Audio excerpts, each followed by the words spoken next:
ओ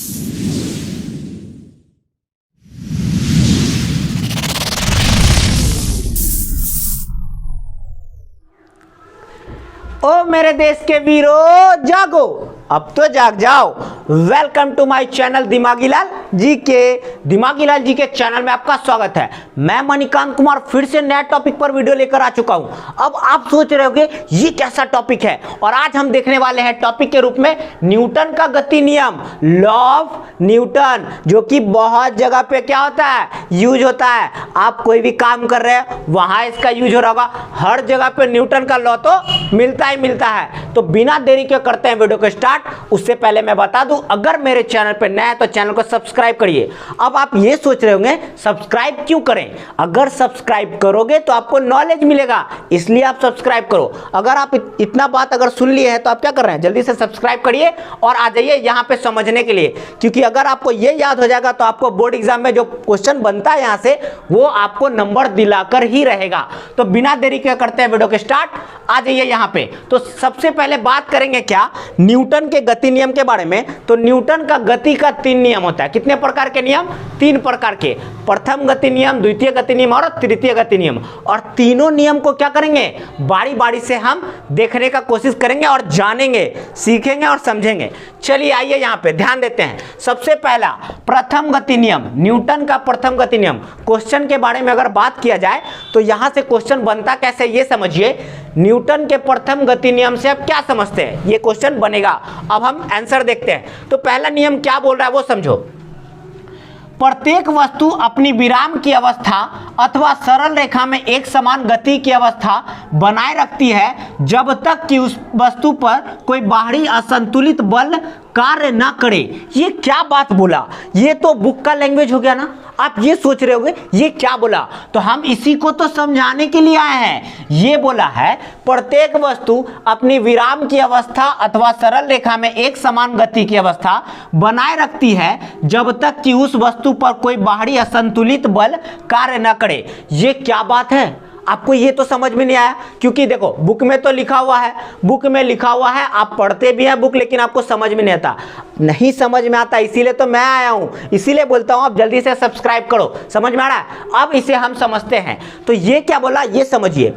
बोला क्या, प्रत्येक वस्तु अपनी विराम की अवस्था। प्रत्येक वस्तु अपनी विराम की अवस्था का मतलब, सपोज करिए कि कोई एक वस्तु है, ठीक है, कोई एक वस्तु है, वो क्या है, स्थिर है। स्थिर मतलब विराम है, रुका हुआ है। कोई वस्तु रुका हुआ है। दूसरा बात बोल रहा है अथवा सरल रेखा में एक समान गति कर रहा है। और एक वस्तु है जो कि क्या कर रहा है, सरल रेखा में गति कर रहा है। दोनों बातें अलग अलग है।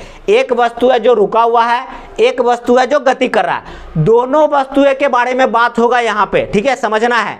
जब कोई वस्तु सरल रेखा में अगर गति कर रहा है तो वह जब तक रुकेगा नहीं। कब नहीं रुकेगा, जब तक कि उस पर बाहरी बल कार्य न करे। यही ये क्वेश्चन, ये आंसर जो बोल रहा है, ये नियम, पहला गति नियम यही बताना चाह रहा है कि कोई भी वस्तु अगर गति अवस्था में है तो वह गति अवस्था में ही रहना चाहेगा, और जो स्थिर है, रुका हुआ है, वो रुका हुआ विराम अवस्था में ही रहना चाहेगा जब तक कि उस पर बाहरी असंतुलित बल कार्य ना करे।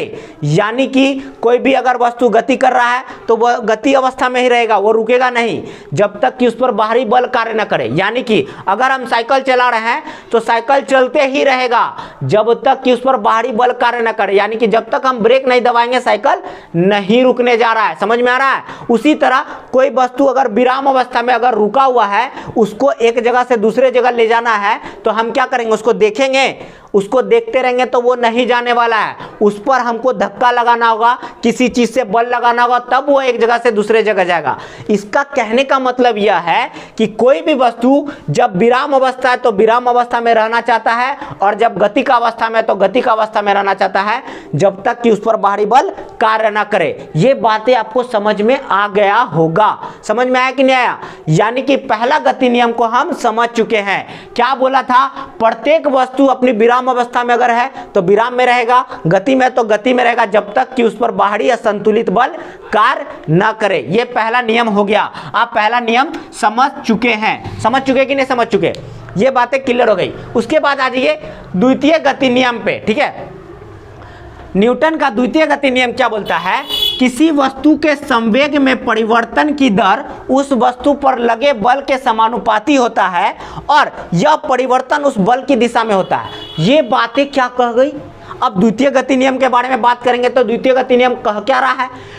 किसी वस्तु के संवेग में परिवर्तन। अब एक बात बताते हैं, कोई भी वस्तु एक है, ठीक है, जब एक वस्तु लिए और वो गति कर रहा है तो उसमें संवेग होगा। जाहिर सी बात है, कोई वस्तु अगर गति कर रहा है तो उसमें संवेग होगा। संवेग किसको कहते हैं? द्रव्यमान गुना क्या होता है आपका? बल होता है ना, संवेग। अब बात करते हैं संवेग के बारे में। जब संवेग में वस्तु है तो जिस तरफ बल लग रहा है, उस वस्तु पर लगे बल के समानुपाती होता है क्या? संवेग में परिवर्तन की दर। समय के साथ साथ वो क्या कर रहा है? संवेग में परिवर्तन करेगा, बहुत तेजी से जा रहा होगा, कभी धीरे जा रहा होगा। तो संवेग में परिवर्तन की दर उस वस्तु पर लगे बल के क्या होता है? समानुपाती। समानुपाती का मतलब क्या होगा? तो समानुपाती का मतलब होता है जब बल बढ़ेगा तो संवेग भी बढ़ेगा, यानी कि संवेग में परिवर्तन होगा। संवेग ज्यादा तेज चलेगा या संवेग ज्यादा होगा तो बल भी ज्यादा लग रहा होगा, संवेग कम होगा तो बल भी कम लग रहा होगा। यह होता है समानुपाती। समझ में आया कि नहीं आया? यह समानुपाती होता है। और एक बात इसमें है, और यह परिवर्तन जो होगा ना वो बल की दिशा में होगा। अब ये क्या बात हो गई? अब ध्यान से समझो। ये कोई ऑब्जेक्ट है, कोई ऑब्जेक्ट मार्कर है, कोई ऑब्जेक्ट है, ये गति कर रहा है इस दिशा में, ठीक है, ये इस दिशा में गति कर रहा है। तो गति का संवेग, ये जो गति कर रहा है संवेग किधर होगा? इधर की ओर होगा। और संवेग समय के साथ क्या कर रहा होगा? परिवर्तन कर रहा होगा। बोला है ना, संवेग में परिवर्तन की दर, यानी कि संवेग इसका परिवर्तन कर रहा है। तो जाहिर सी बात है बल इधर से लग रहा है, संवेग जिस दिशा में है उसी दिशा में बल लग रहा है। यही बात यहां बोला है, यह परिवर्तन उस बल की दिशा में होगा। तो बल इधर से लगेगा तो संवेग इधर की ओर जाएगा। यही बातें दूसरा गति नियम आपका कहता है। किसी वस्तु के संवेग में परिवर्तन की दर उस वस्तु पर लगे बल के समानुपाती होता है और यह परिवर्तन उस बल की दिशा में होता है। 2 नंबर यानी कि द्वितीय गति नियम भी आप समझ चुके हैं, आशा है पूरा का पूरा। अब हम बात करेंगे क्या? तृतीय गति नियम के बारे में। तृतीय गति नियम क्या बोलता है?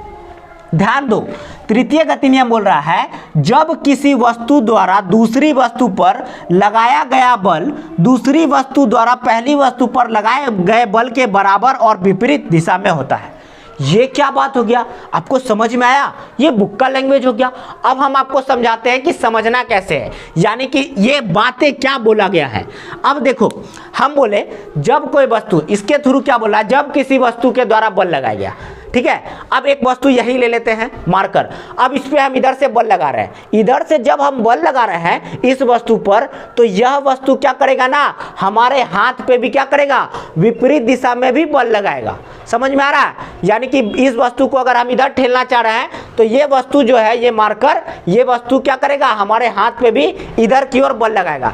यानी कि यहाँ को आंसर क्या हो जाएगा? जब किसी वस्तु द्वारा दूसरी वस्तु पर, एक वस्तु मेरा हाथ हो गया, दूसरा आप समझ लो ये मार्कर, इससे बल लगाए तो ये क्या लग रहा है? इसके इस दिशा में लग रहा है ना, इस दिशा में। अब ये क्या करेगा? इसके विपरीत दिशा में बल लगाएगा। तो दोनों वस्तु आपस में क्या करते हैं? बल लगाते हैं, जो कि विपरीत दिशा में होता है। तो सिंपल सा आंसर समझने के लिए हम ये बोल सकते हैं, जब एक वस्तु किसी दूसरे वस्तु पर बल लगाता है तो दूसरा वस्तु भी उस वस्तु पर क्या करेगा? विपरीत दिशा में बल लगाएगा। यही बातें कहता है तृतीय गति नियम। इसका एग्जाम्पल से आप समझ सकते हैं, गोली चलाना, बंदूक चलाना, ठीक है, बंदूक चलाना। अगर बंदूक चलाया जाता है तो बंदूक जैसे छूटता है, गोली जैसे चलता है बंदूक, तो क्या होता है? पीछे की ओर धक्का लगता है ना, तो एक्शन बिटवीन रिएक्शन, आप समझते हैं, जब एक्शन हुआ, कार्य हुआ, बल लगा, तो विपरीत भी प्रतिक्रिया आता है। एक्शन बिटवीन रिएक्शन, प्रतिक्रिया आता है। यही बातें क्या कहता है? तृतीय गति नियम कहता है। तो आशा है पूरा का पूरा आपको समझ में आ गया होगा, प्रथम गति नियम, द्वितीय गति नियम और तृतीय गति नियम। तो वीडियो अगर इंफॉर्मेटिव है, वीडियो अगर आपको नॉलेज दिया, आपको समझ में आया, तो आप चैनल को सब्सक्राइब करें। Thank you so much for watching this video. Next video में मिलते हैं नए टॉपिक के साथ।